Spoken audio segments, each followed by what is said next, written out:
Madame, Monsieur, bonsoir. Ces images, on ne les espérait plus. Après 4 ans de guerre, 250 000 morts et 2 millions de réfugiés, c'était il y a 2 heures aux États-Unis. Les présidents de Bosnie, Serbie et Croatie signaient en compagnie du secrétaire d'État américain un traité de paix pour la Bosnie. Un accord qui pourtant vacille déjà. Il y a tout juste 1 heure, en effet, les Serbes de Bosnie, qui ne sont ni les Serbes ni les Bosniaques, les Serbes de Bosnie donc ont annoncé qu'ils refusaient cet accord. Nous reviendrons dans un moment sur cet événement majeur et sur ses conséquences. Mais tout de suite, il nous faut aller en Suisse. On n'avait en effet jamais vu cela, ou disons plus depuis des années. Affrontements violents, pillages, bagarres, saccages. On savait que le défilé militaire du régiment 3 allait se heurter à une certaine opposition, mais l'ampleur et la violence des manifestations ont laissé Genève dans un drôle d'état. 23 points chauds et des blessés dans les 2 camps. Récit, Jacques-André Widmer. Les affrontements violents entre les forces de l'ordre et les manifestants hostiles au défilé militaire étaient prévisibles et même prévus. Preuve en est, le gouvernement genevois avait mobilisé toutes les forces de police disponibles pour maintenir l'ordre public. Peu avant 3 heures, quelques 500 manifestants souvent âgés de moins de 20 ans ont donné de la voix et du geste sur les quais près du parcours du défilé. Tout a dégénéré lorsque les casques bleus genevois se sont interposés pour les empêcher d'accéder au parcours du défilé. Pendant plus de 2 heures, des projectiles, cailloux et pots de peinture, mais aussi des cocktails Molotov ont volé dans les airs. Un véhicule militaire a été incendié. La police a alors dispersé les manifestants vers 16h30 à coups de matraque et de gaz lacrymogène. C'est alors que plus de 20 foyers de violence ont éclaté ailleurs en ville. Des carrefours sont bloqués, notamment près de la caserne des Vernets. 2 policiers sont blessés. Une journée vraiment pas comme les autres dans la vie des Genevois. Et une opération dont le bilan financier et politique est loin d'être établi. Blessures, dégâts, heures supplémentaires coûteuses de la maréchaussée, bref, des scènes jamais vues à Genève depuis mai 68. En fin de soirée, l'ordre régnait à nouveau dans la rue à Genève.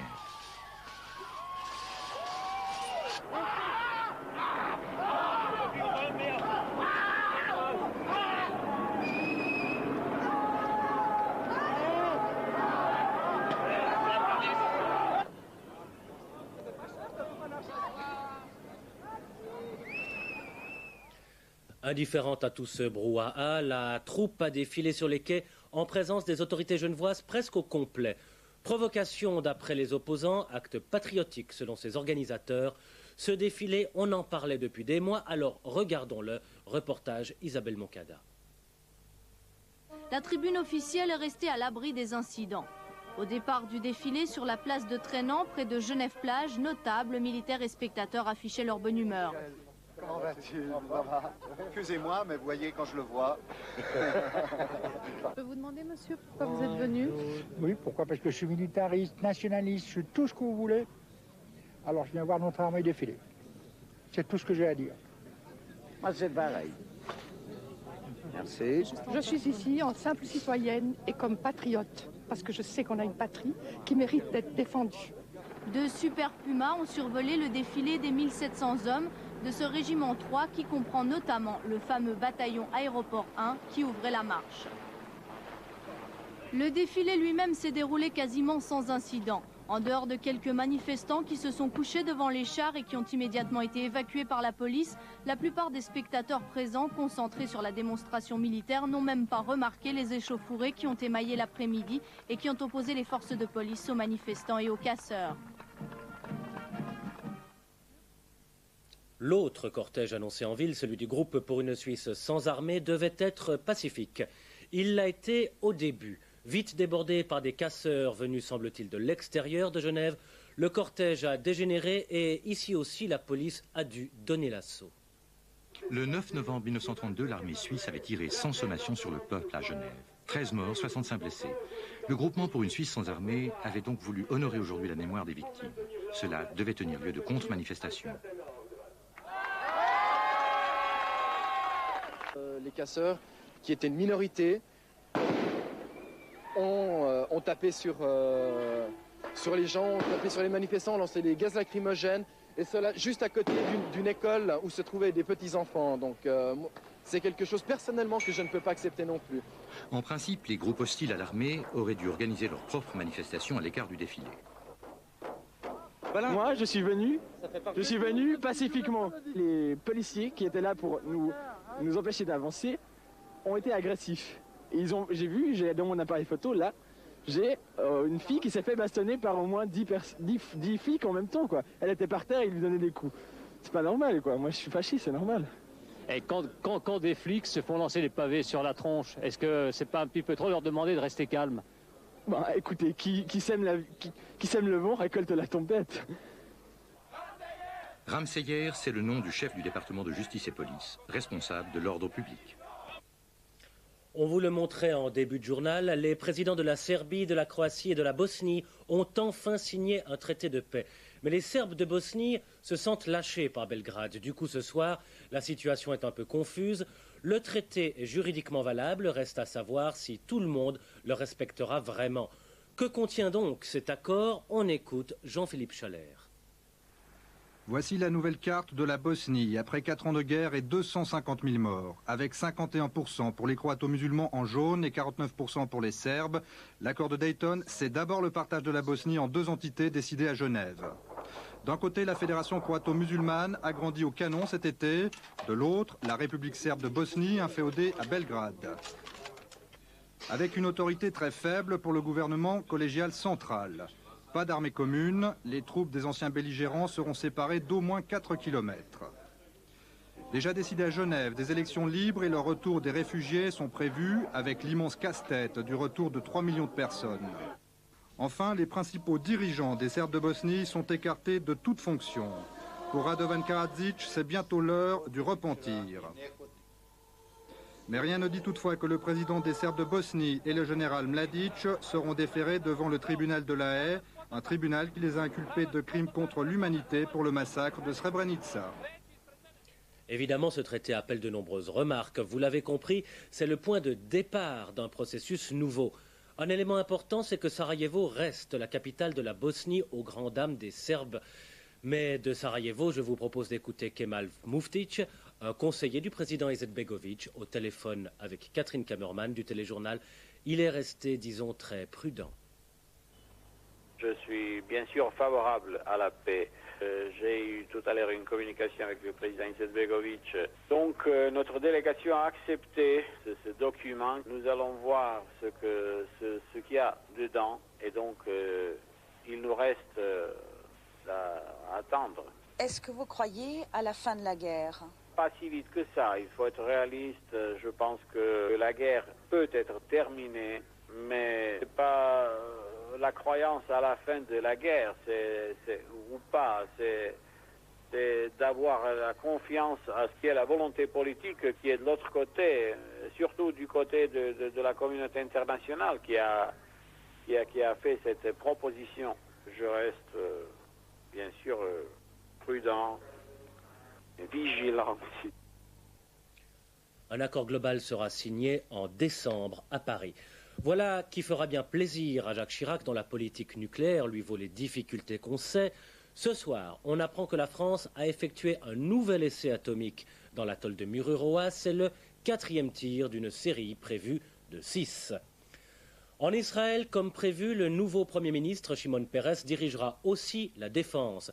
Les affaires étrangères reviennent à un homme peu connu hors d'Israël, l'ancien général Ehud Barak, un homme à suivre, car il pourrait bien devenir un jour le patron du parti travailliste.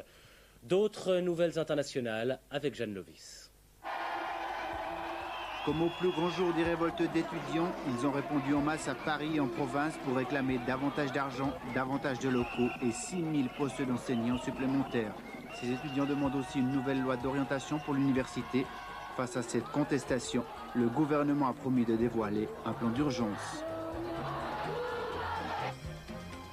C'est dans cette prison militaire que l'ancien nazi Erich Priebke a été transféré dès son arrivée ce matin à l'aéroport de Rome. Le procureur italien qui l'a fait extrader d'Argentine où il résidait depuis 50 ans accuse l'ancien officier SS d'avoir participé activement au massacre des fosses ardéatines. En mars 1944, les nazis y avaient exécuté 335 otages en représailles d'un attentat contre une colonne de SS. Une audience préliminaire au procès aura lieu le 7 décembre. Priebke risque la réclusion à vie. Au procès de l'horreur, où elle est emmenée pour y être jugée, Rosemary West a été reconnue coupable de 3 meurtres au moins sur les 10 commis par le sinistre couple dans la maison de Gloucester, où les victimes étaient cachées dans le ciment. Coupable du meurtre de sa fille Heather, 16 ans, de sa belle-fille Charmaine, 8 ans, et de Shirley Ann Robinson. 7 autres meurtres peuvent encore être imputés à cette femme qui plaide l'innocence. Jeanne Lovis et Pierre-Alain Beauvais. Une nouvelle qui vient de nous parvenir de New York, elle est symbolique. L'indice Dow Jones, pour la première fois de son histoire, a passé tout juste la barre des 5000 points. Nous vous le disions hier soir, Sergei Grigkov est décédé à l'âge de 28 ans. Il formait avec sa femme un couple de patineurs mythiques. Alors question, comment peut-on mourir d'un infarctus lorsqu'on est si jeune et de surcroît sportif de pointe? Au CHUV à Lausanne, la réponse d'un cardiologue, le professeur Rivier. C'est un sujet de Bernard Jonzier et Christian Séchaud. Alors, a priori, ce serait une malformation, parce que nous n'avons pas de critères actuels pour pouvoir favoriser l'hypothèse du dopage. Il y a soit une malformation préexistante à la naissance, par exemple, un anévrisme, soit l'excès d'entraînement à un moment donné de sa vie a créé un cœur qui est hypertrophié et qui ne fonctionne pas correctement lorsqu'il est sollicité lors d'un entraînement intensif. Ekaterina Gordeeva et Sergei Grigkov, au cours de leur carrière riche de 4 titres de champion du monde et d'un double sacre olympique, ont profondément modifié, voire même révolutionné leur discipline. Outre leurs innombrables succès sur la glace, ils unirent également leur destinée pour la vie. Une liaison couronnée par la naissance de leur fille Daria en 1992. Installés aux États-Unis, ils se sont laissés tenter par les dollars du professionnalisme il y a 4 ans. Un beau couple. Dans notre pays, un mariage sur 3 se termine par un divorce. Alors procédure, justice, c'est assez lourd, d'autant que la loi sur le divorce date de 1907 et qu'elle ne reconnaît pas le consentement mutuel. Il faut donc changer la loi, ce qui sera fait en 97, si tout va bien et si le Parlement suit. Arnold Koller. Explication, Patrick Fischer. En Suisse, la loi sur le divorce est la plus ancienne d'Europe. Elle remonte à 1907, une époque où le divorce était l'exception. Aujourd'hui, c'est une pratique courante, un mariage sur 3, la plupart du temps par consentement mutuel. Principale innovation de la nouvelle loi, elle va reconnaître le divorce à l'amiable. En clair, le juge ne cherchera plus à établir qui est le coupable dans l'échec du couple. La notion de faute ou de culpabilité disparaît, alors qu'elle est déterminante aujourd'hui pour le montant de la pension alimentaire. Cette recherche de la culpabilité a seulement conduit à des injustices, car au fond, c'est très difficile d'attribuer la culpabilité et ça a souvent aggravé la situation des conjoints après le divorce. Deuxième innovation, en faveur des enfants surtout, les 2 conjoints divorcés pourront se partager l'autorité parentale, ce qui est impossible avec le droit actuel.